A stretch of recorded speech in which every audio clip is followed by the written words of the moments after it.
तर आपण जाणार आहोत परभणीमध्ये मुख्यमंत्री देवेंद्र फडणवीस बोलतायत।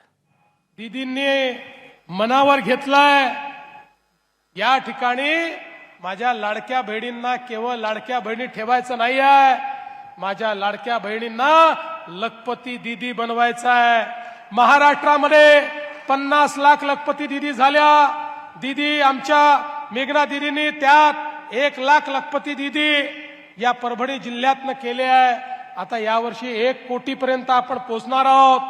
दीदी या महानगरपालिकेच्या निवडणुकीनंतर या ठिकाणी आपला महापौर बसेल, त्याच्या बरोबर 1 वर्षांनी मी पाहायला येणार आहे आणि त्यावेळी मी केलेल्या कामांचा आढावा तर घेईलच, पण पहिला आढावा हा घेणार की माझ्या किती लाडक्या बहिणींना तुम्ही लखपती दीदी केलं याचा आढावा सगळ्यात पहिल्यांदा मी घेणार आहे। बंधू भगिनींनो, या परभणीच्या विकासाच्या आड जो येईल त्याला आई प्रभादेवीच्या आशीर्वादाने त्याच ठिकाणी निस्तनाबूत केल्याशिवाय आम्ही राहणार नाही, हे सांगण्याकरता मी आलो आहे।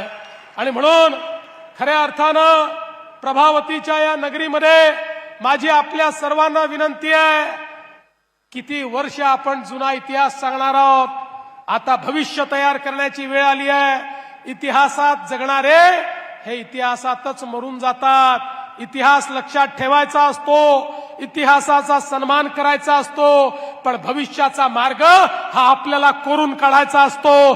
तो भविष्याचा मार्ग, परभणीच्या भविष्याचा मार्ग कोरण्याकरता या ठिकाणी मेघना दीदीच्या रूपामध्ये तुम्हाला पालकमंत्री इतक्या वर्षानंतर पहिल्यांदा मी दिलेला आहे। त्या पालकमंत्र्याचे हात तुम्हाला मजबूत करावे लागतील। या परभणीमध्ये भाजपचा झेंडा तुम्ही लावा। 15 तारखेला कमळाची काळजी तुम्ही करा। त्यानंतर 16 तारखेपासून 5 वर्ष तुमची काळजी हा देवाभाऊ करेल, हा विश्वास तुम्हाला देतो आणि माझं बोलणं संपवतो। धन्यवाद।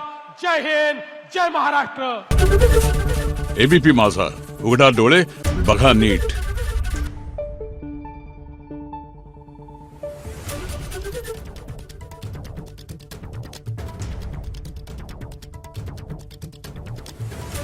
Thank you.